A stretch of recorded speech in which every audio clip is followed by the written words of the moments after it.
Moving into this section of the console, we have one channel strip here and the same exact channel strip over on this side of the console.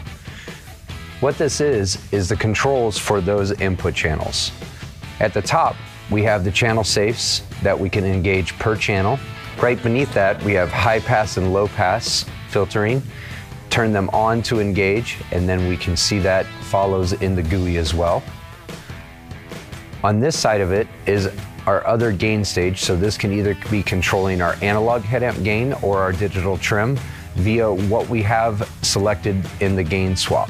There's also a check button, which allows us to check our card slot configured I/O boxes by what channel we're selecting on. If I depress that check button, it will flash a green LED at the back of our I/O box as well. Right beneath it, there's a processing order.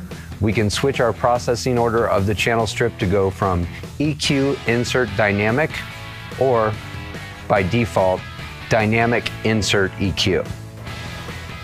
Using the touch sensitivity, I can navigate to the second part down, or I could use the little clear button to navigate to this. These work straight across with the input strips as well. This is the controls for our comp, and if I scroll down, these are the controls for our gates. The mode button allows me to quickly go through all 5 styles of compressors on the channel strip. There is a knee function as well, and a button that gives me 3 different knees to the compressor settings. Below that is my sidechain options. I have a listen button that I can plug in my headphones and basically solo right to the compressor level to tell what the color of the compressor I am using by scrolling through the different modelings. Beneath that, I can get into frequency dynamics as well. So by gauging the N, I can now scroll through frequencies for certain frequencies to be compressed more, or if I'm on the gate section, for those frequencies to open the gate faster. 3 different styles of width, a wide, a medium, and a narrow.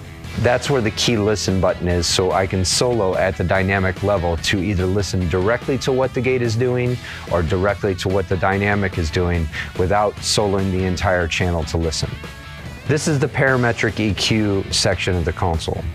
Once I engage the parametric EQ on the desk, I can use these buttons to get to the treble, high mid, low mid, and bass sections of the parametric EQ. I also have the up and down scroll arrows that will do the same exact thing. On the top band of the EQ, I have a shape button. This allows me to get to different style shelving filters available on the console. If I scroll to the bottom band, the shape filter again will give me 3 different styles of filters available. Beneath that is my master section. I have my SIS button for the channel, which allows me to open my image into an LCRS system from a left or right back into the center. Stereo busing to take that input channel and go directly to my left rights, and a mono send where this becomes the level of the mono send to my mono bus right next to the left and right. Beneath that, it's going to give me an LED screen that's going to tell me what I'm working on, whether it's an input channel, an aux, an output. It's going to give me the channel number, and I can scroll through my inputs or outputs one by one right there, left and right. Beneath that, on the Pro 3, 6, and 9, I have an input channel select device that shows me where my last channel selected was, and if I scroll away from it, I can hit the align button to get it back into view. The next bit would be this channel select section that is basically a keypad. This will allow me to type in a channel, the type of channel, and hit enter and bring that into view on the desk. I can do that for inputs, aux returns, aux sends, matrices, and my master faders. This is also where I could set up, through my preferences, *1, *2, and *3 to be different advanced navigation controls on the console.